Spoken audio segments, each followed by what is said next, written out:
Hello, I'm Dave, and this is my spoken review of Victor Vran. Victor Vran is an ARPG, which is action role-playing game, a genre that includes Diablo 3. Now, Diablo 3 is a game that has eaten way more hours of my life than I care to admit, so I was quite keen on trying Victor Vran when I did.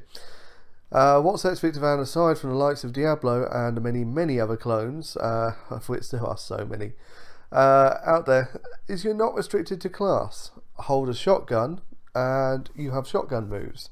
Hold a hammer, you have hammer moves, etc, etc. Even down to holding a guitar and you get guitar moves. It means that you can mix it up quite nicely and change as the mood takes you, or as tactics require. Victor Vran also has a fantastic sense of humour. There is a disembodied character in the main game that goes by the apt name of The Voice. Oh, I love that guy. He is your constant companion, and Victor, or Vicky to The Voice, doesn't seem to be too fussed by this, or surprised. I haven't got far enough to find out what The Voice is all about, but he definitely seems okay with it. The Voice makes small talk about the area, and often teases. He did make me laugh a lot. I look forward to uncovering more of his origin and connection to Victor as I play the main game. The Overkill edition comes with 2 DLC packs, one based on a popular rock band called Motorhead, and the other I've yet to play for any length of time. So Motorhead Through the Ages, I've put a little bit of time into this DLC. I felt it was not as refined as the main game. Sense of humour seemed gone, and no voice. Why did they take the voice out? However, I like the new weapons, the guitars. The guitars are cool. You can actually make the enemy's head bang. And the new overkill skills that you can earn in the Motorhead DLC. And that's probably what is going to make me return to DLC to get more powerful guitars and possibly more overdrive skills. These items and skills can be taken into the main game or other DLC. Cool, if you've got mates who don't have the Motorhead DLC, you can go and really impress them by playing a guitar for them. Okay, that doesn't sound that impressive, but they'll be impressed, trust me. When they see all the monsters headbanging, they're going to be a little jealous. Okay, Fractured Worlds, this is the second DLC. This offers random dungeons, 4 of which change every day, and 1 which is limitless. While the core game seems very balanced to your level, I quickly discovered that Fractured Worlds is a lot less forgiving. It was not so hard as to make it impossible, but it certainly was a challenge. The game did say that this DLC was for level 20, and at the time of playing it I was level 14. So I can understand it being difficult. Your character persists regardless of what DLC you play, and you can change DLC to core game at any point in the main menu via the change world. So yeah, you do have to come right out of the game into the main menu, change world there, the menu sequence changes, and you go back in. One cool thing that I did like is no matter what DLC you start with, say you bought the game, you're a big Motorhead fan, you like action RPGs but you're a massive Motorhead fan. So you buy the game, and naturally that's the DLC you want to play straight away. It will give you a tutorial. It will recognise that you are a new player, and it will give you a little tutorial level to get you used to the game. It's a nice touch. I didn't mention it in my written review, but it is a very nice touch. I'm rather fond of the Demon Power bombing run for the Motorhead DLC. Yeah, I don't know how they get planes down these dungeons, but yeah, it's cool. Victor Vran started off life as a PC game. Usually when you take a game like this from mouse and keyboard to controller, you lose a certain something. Having played both the PC version and the PS4 version, and my review is mainly focused on the PS4 version, I can safely say the control pad support felt spot on. The UI user interface usually suffers from this type of conversion, but the developers did a fantastic job in this port, and Victor Vran is a true joy to play on the PS4. It's a wonderful thing to play it, just lay back on the sofa, cat beside me, who's over there at the moment, and just play Victor Vran. No need to evict the cat from my lap, and no need to look for something flat to put a mouse on. Due to the extra fusses, he's got 2 paws up from the cat as well. The monsters are well created, and there is massive variety. They even have some joke monsters, the dancing skeletons on their invisible horses. I think Gungan style, and you wouldn't be too far off. For example, always bring a smile to my face. The level designs are carefully thought out and cleverly done secrets that make use of Victor's wall jump. Sometimes secrets are too well hidden and take a while to find, but you wouldn't want it too easy, would you? I do recall me and my mate playing it co-op, and we were running around left, right and centre looking for one secret, and we ended up having to just turn the map. We rotated the map and we could see it quite clearly, and hop, hop and in. But that's kind of cool. The soundtrack is nice and appropriately relaxing where needed, though I did have to turn down the Motorhead music. I'm not a Motorhead fan, I'm sorry guys, I'm just not. I didn't like that music. I had to turn it down because it was driving me nuts. Again, not an issue for Motorhead fans. I really do not think I'm a target audience for that DLC. The only reason I had, the only issue I had was with Victor's voice. Not the voice, but his voice, as it's so spot on similar to Garrett from the Witcher series. So often I'm hearing the voice, and I'm not thinking Victor, I'm thinking Garrett of somewhere. Brain. So this really isn't that surprising, given that the voice used for Victor is the same voice actor that played Garrett. So yeah, all factors considered, the game is high quality and would put many AAA games to shame. It really would. Victor Vran features a drop-in co-op for up to 4 players online and 2 players on couch co-op. Now, this is an important thing. It means you can create a game. So as you go into the multiplayer menu and create the game, your mate can log in, jump into your world, help you out a bit, jump off. No harm, no foul. He's earned some stuff, you've earned some stuff. It's all fun. Okay, so in online co-op, loot drops are different for each player, and this is my preferred loot system. I'm going to go a little bit off script for this. Basically, what this means is, if I see a chest and I open it, the items that fly out... Oh, and I just lost the microphone. The items that fly out are just for me. But that chest will still exist in my mate's game, and he can open it and items will fly out for him, or it will open automatically and items will fly out for him, depending on the situation.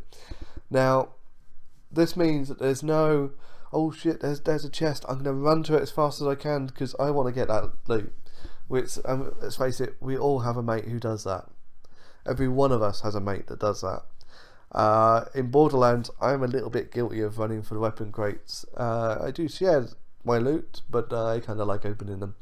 So this gives it more fair, more loot to get. Loot is tailored for the characters. Loot is tailored to the level of the characters, and you don't feel like you're having to rush to pick everything up, and you don't feel like a louse for picking everything up. You're not going to screw over your mate. So this is a very cool feature, and a lot of these action RPGs is not like that. Loot is first come, first get. Don't like it when it does that. So Victor Vran, definitely spot on for the loot system. Okay, you can make a private lobby to invite your friends, or you can make your game public. Should you want random internet people to join you, and I don't like random internet people joining me in most games because they tend to be massively overpowered. But yeah, the option's there. Some people do like that. While the multiplayer is largely PvE, which is player versus environment, yay, Victor Vran does also feature a PvP, player versus player mode. I say I didn't have time to test this out. Player versus player has no interest in me whatsoever. That's why I've avoided the whole PUBG craze. I think there's too much sort of going against people. If you want to play PvP, load up Call of Duty, load up Battlefield. They're PvP. Games like this should always be PvE. Thankfully there's a lot of PvE, tiny bit of PvP if you really want to play it. Many of the features are unlocked at certain levels, allowing you to become familiar with Victor Vran's game mechanics and features at a comfortable pace. Also, all the tips and instructions can be found in the main menu under the Codex option. This all makes for an intuitive and well thought out game design. It's a standard thing where as you level up, you get to a certain level and you'll unlock an extra weapon slot, for example. And that extra weapon slot will mean you can multi-class. You can change between two classes by having a hammer in one, a guitar in the other, and you just flick between the two at a button push. It's like having two classes in an RPG. It's very, very good. Very, very cool. Very, very handy. I love action RPG games, and Diablo will always hold a special place in my heart. It will indeed. I'm amazed how quickly I bought the DLC for Diablo as soon as I saw it. However, I've played Diablo so many times I know it's supposedly random levels off by heart. You can tell what's going to come up. You really can, because they're not that random. Not as much as they used to be. I've longed for a game of the same standard to enjoy. In Victor Vran, I got something that's not only the same standard, but has a great sense of humour to boot. I highly recommend the game to any fan of the Diablo series, and promise you it's not another letdown like all the other action RPGs have been in the past. So, pros. Well balanced monsters in the core game. You can have a guitar as a weapon and make your foes headbang. Very fun. Good sense of humour in the core game. Code started about the net for special weapons make a welcome break from the usual buy this pack of better gear. Now, I didn't really mention that too much in the review, but you can find scrolls that have a unique code on them. Share these codes online and other people can activate that code via their main menu and get a share of the loot. It's just a very cool way of doing extra items, and there are special codes about for special items as well. Controls feel perfectly suited to the console. Yep. At any point you can switch weapons and thus playstyle with no penalties. Your character's progress and inventory carry between the DLC and core game. Full co-op support, including co-op. Each area has challenges that ensure you'll want to replay them. And I'm sure I wrote a whole bit about the challenges, and that seems to have disappeared from my review. I think I've got a paragraph missing somewhere. I may have to look into that later on, because I think there's a chunk missing from my review. Alright, so basically the challenges, each time you go into a level, let me just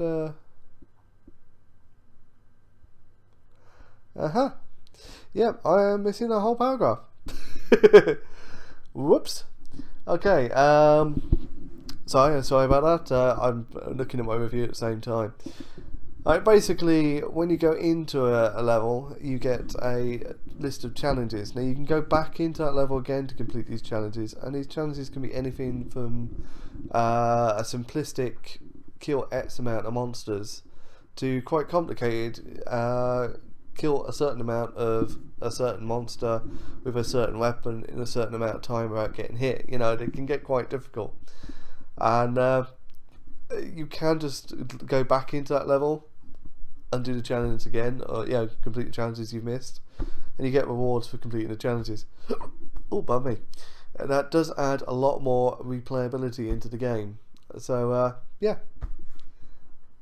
Okay, the negatives. The Motorhead DLC had none of the character of the main game. I'm sorry.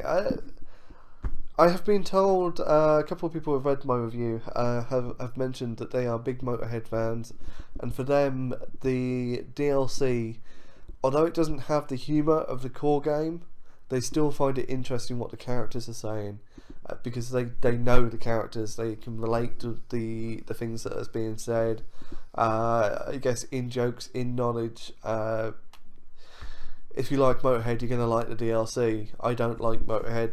Sorry. So I didn't like the DLC.